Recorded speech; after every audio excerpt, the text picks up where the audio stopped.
Hello বন্ধুরা, কেমন আছো তোমরা সবাই? আমিও ভালো আছি। তো আজকে আমি বানাবো অসাধারণ একটি রেসিপি, অর্থাৎ হাড় ছাড়া মাংস, অর্থাৎ সোয়াবিনের রেসিপি। তো দেখো, আমি এখানে কিছু বড় সোয়াবিন নিয়ে নিয়েছি, আর এই সোয়াবিনগুলো কিন্তু খুব সফটও হয়। তো আমি এখানে বড় সোয়াবিনকে খুব ভালো করে সেদ্ধ করে নিয়েছি। এবার এটাকে কিন্তু আমি মিক্সিতে দিয়ে দিচ্ছি, দিয়ে কিন্তু খুব ভালো করে একদম মিহি করে কিন্তু নেব। মিক্সিতে দিয়ে এটাকে আমি একদম পুরো পেস্ট করে নেব। আর এখানে ইচ্ছা করলে ছোটো সোয়াবিনও দেওয়া যায়, আমি এখানে কিন্তু বড় সোয়াবিন নিয়ে নিয়েছি। তো দেখো, একদম পুরো পেস্ট হয়ে গেছে। এবার এটাকে একটুখানি যাতে আঠালো আঠালো হয়, সেই জন্য একটু স্মেলের জন্য দিয়ে দিয়েছি একটুখানি রসুন পেস্ট বা রসুন একটুখানি বাটা। আর এটাকে একটুখানি আঠালো আঠালো করার জন্য এর মধ্যে দিয়ে দিচ্ছি বেসন। তো আমি এখানে 2 চামচের মতন বেসন ইউজ করেছি।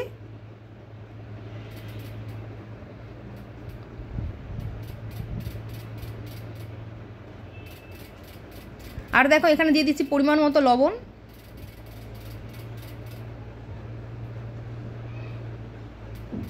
আর দিয়ে দিয়েছি কিছু পরিমাণে জিরের গুঁড়ো। আর দিয়ে দিচ্ছি একটু ঝালের জন্য খুব সামান্য পরিমাণে কিন্তু লঙ্কার গুঁড়ো।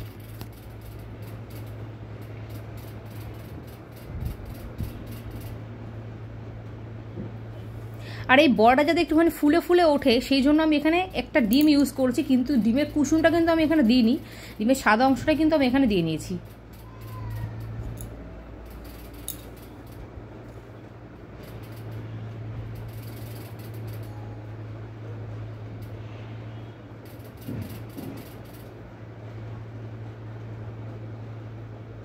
এবার এটাকে খুব ভালো মতন করে কিন্তু মেখে নিতে হবে।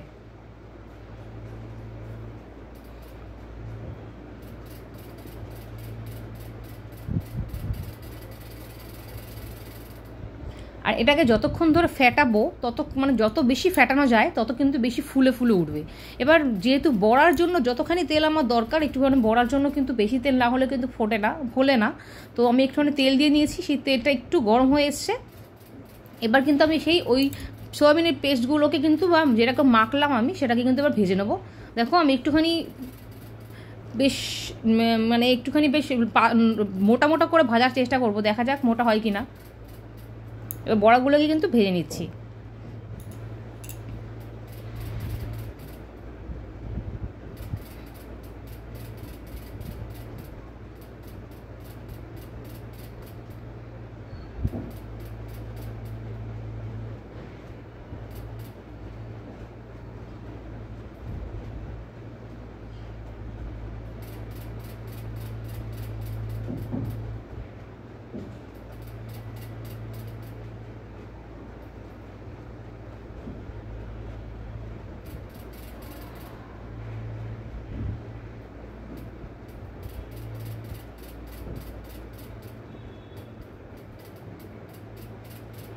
তো দেখো, বড়াগুলো কিন্তু বেশ ফুলে ফুলে উঠেছে, দেখতেই পাচ্ছ বড়াগুলো কি সুন্দর ফুলে ফুলে গেছে।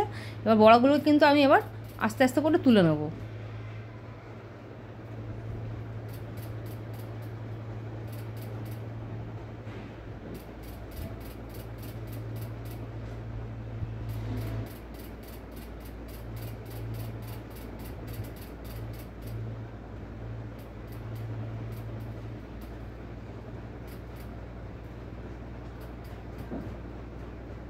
এবার ওই তেলের মধ্যেই আমি এখানটায় এইটুখানি সোয়াবিনের জন্য আমি এখানটায় ঠিক একটা ছোটো আলু ইউজ করেছি। তো আলুগুলোকে ঠিক এমনভাবে কেটে নিয়েছি। এবার ওই তেলের মধ্যে কিন্তু আলুগুলোকে একটু ভেজে নিতে হবে, সেই জন্য আমি একটুখানি কালার হওয়ার জন্য হলুদ দিয়ে দিয়েছি। আর দিয়ে দিচ্ছি খুব সামান্য পরিমাণে লবণ, যাতে একটু তাড়াতাড়ি সেদ্ধ হয়ে যায়।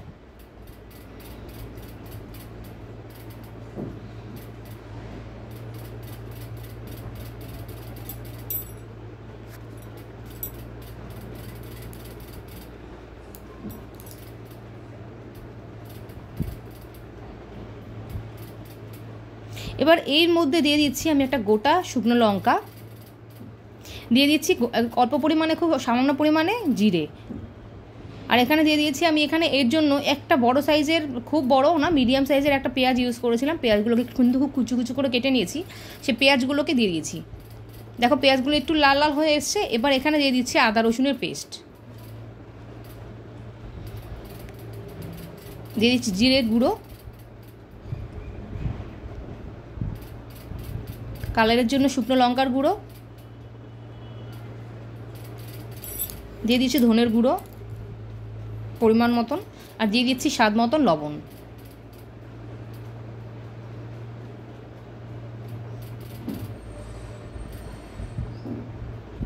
দিয়ে দিচ্ছি হলুদ। এবার এটাকে খুব ভালো মতন করে কিন্তু মশলাটাকে কষিয়ে নিচ্ছি।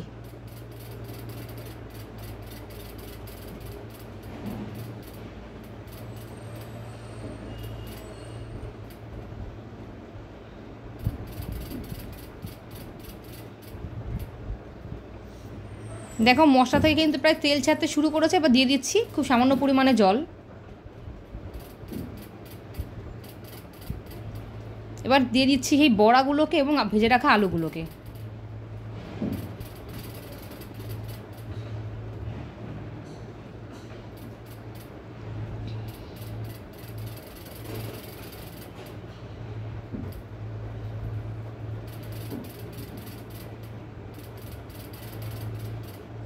এবার আমি যেহেতু খুব অল্প পরিমাণে এর মধ্যে একটুখানি গ্রেভি করব, খুব একটা পাতলা করবো না, সেজন্য আমি খুব সামান্য পরিমাণে জল দিয়ে নিয়েছি। আর এটাকে একদম গ্যাসের ফ্লেমটাকে কিন্তু আমি একদম ফুল করে নিয়েছি। আর এবার এটাকে ঢেকে দিচ্ছি। দেখো ঢাকনাটা তুলে দেওয়ার পর দেখতেই পাচ্ছ বেশ ফুটে ফুটে উঠছে। এবার একটুখানি মাখা মাখা হয়ে গেছে। আবার এর মধ্যে দিয়ে দিচ্ছি ওপর দিক থেকে গরম মশলাও দেওয়া যায়, আমি এখানে গরম মশলা দিয়ে দিয়েছি ওপর দিক থেকে। দেখো ঝোলটা বেশ মাখা মাখা হয়ে এসছে।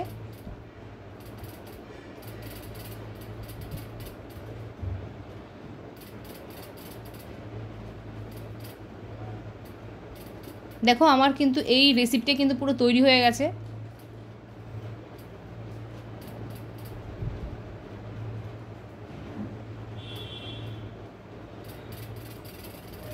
আমি কিন্তু খুব ঝোল রাখিনি, একদম মাখা মাখা করেছি।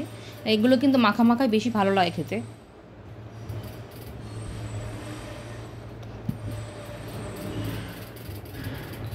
দেখতেই পাচ্ছ পুরো একদম মাখা মাখা তৈরি হয়ে গেছে।